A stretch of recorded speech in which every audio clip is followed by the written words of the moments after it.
बात करते हैं, सबसे पहले कंपनी के फाइनेंशियल और बैलेंस शीट पर नजर डालते हैं। कंपनी के चार्ट आप देखेंगे तो लाइफ टाइम में 35% के अराउंड ही आपको रिटर्न्स देखने के लिए मिलेंगे। आखिर 5 सालों में लेकिन कंपनी ने 150% के ऊपर रिटर्न्स दिए हैं और साल भर में 85% के अराउंड इन्होंने रिटर्न्स अपने इन्वेस्टर्स को दिए हैं। कंपनी के नेट इनकम पर आते हैं। FY24 में जो रिपोर्ट हुआ है वो FY23 से ज़्यादा है, लेकिन FY22 और FY21 से आपको कम देखने के लिए मिलेगा।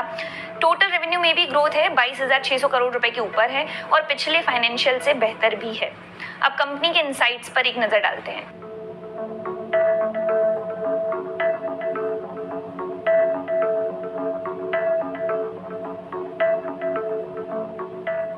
अब NMDC की कर्नाटका माइंस को करीब 26 बिलियन की लायबिलिटी उठाना पड़ सकती है और इसकी वजह है सुप्रीम कोर्ट का एक रीसेंट जजमेंट। अगर स्टेट गवर्नमेंट इस जजमेंट को एनफोर्स करती है तो NMDC को इस अमाउंट को पे करना पड़ेगा, लेकिन NMDC के पास ये कॉस्ट अपने कस्टमर से रिकवर करने का ऑप्शन भी है।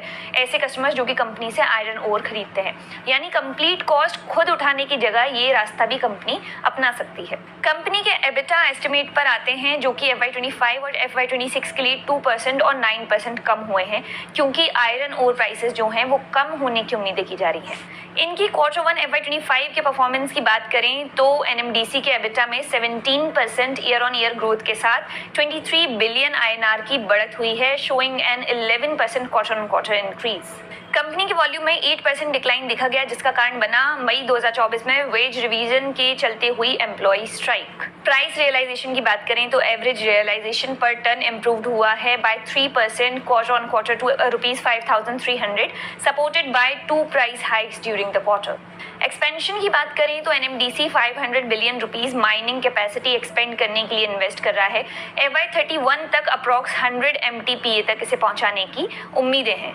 NMDC stock is currently valued at 6.3 times its expected earnings for FY25 and 5 times for FY26।